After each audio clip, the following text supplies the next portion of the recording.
And I know that spring window for the transfer portal is gone away now, so it's just kind of that winter window here, and then, players are basically stuck where they're going to be at. Do you like that the NCAA kind of moved instead of having, the two openings? Because I know, we've seen in the past some guys, leave after the spring that you were probably counting on for the fall, and that's kind of blindsides the coaching staff, I would Sure. assume.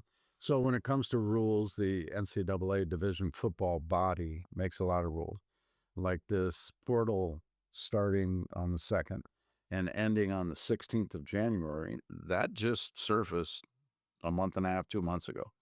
Like they hadn't planned on doing that, Okay. but they now said it, and now these young men have windows at the Division One.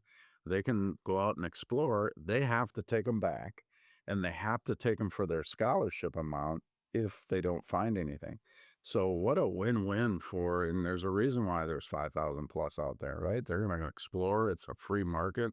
They're going to explore their options, see what they can do, see what they can get.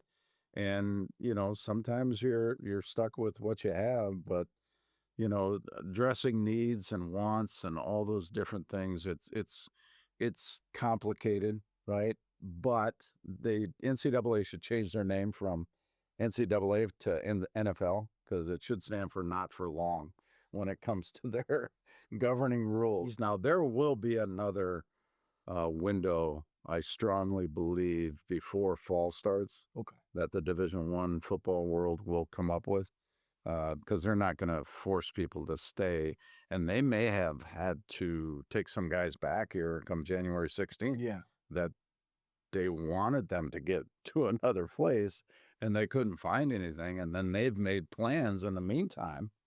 So then they're going to want, they're going to have to get their budgets right too. And that's can only happen pretty typically only in the spring after spring football's over. And when you're talking about going through, thousands and thousands of players in the portal, how much do you, have to put into recruiting players that are already on the roster, making sure that, they want to stay at Minnesota State? Yeah. So I've met with numerous players who have, expressed their interest in staying.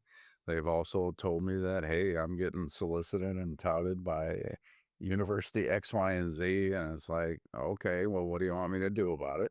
Yep. Right? There's only so much money is in this coffer here that we can disseminate amongst the ranks. And, some guys can hang on to it, and some guys you can't.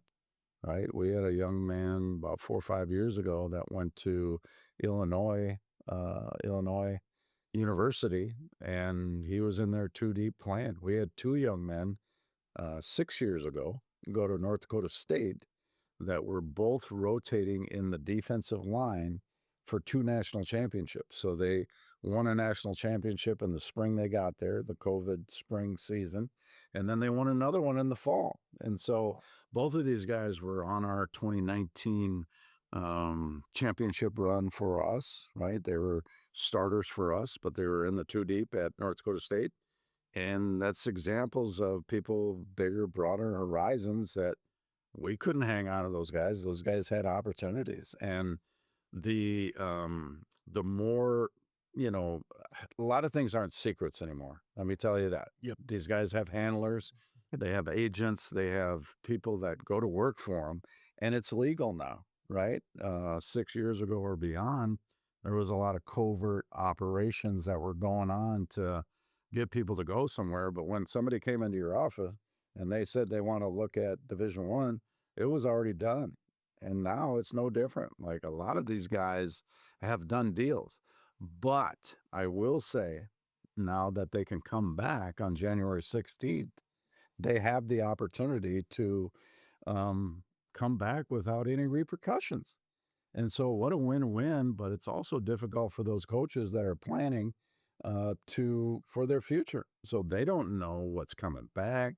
They don't know what's going out. They don't know how many, it's a really big mess. And I don't think it's over, and I don't think they really love the timeline that they're on right now. We still have the college football playoff to even get through with all of. Well, yeah, there's a couple of games, Thursday, Friday night, and that's still between January 2nd and January 16th. But once those two teams lose, what are they going to do? But then the two teams that do make it to the title game, are they going to play January 19th, right? Or are they going to jump in and leave their team? I don't know. It's just such We a see players on those teams that are in the semifinals already hitting the transfer portal. I mean, that's it's a big mess, and I know the coaches at all levels aren't in love with it, but the players have the power. Let's don't have any ifs, ands, or mistaken of who's in charge right now. The student athletes have the power to come and go as they please, because their claim is, well, the coaches can come and go as they please. Yep. Why can't we? So, part of me gets it. I understand it and I respect it. But it's really creating a lot of uncertainty and unknowns from one year to the next. Awesome. Thank you so much for joining me, Coach. My pleasure. We'll be right back after the break. Stay with us.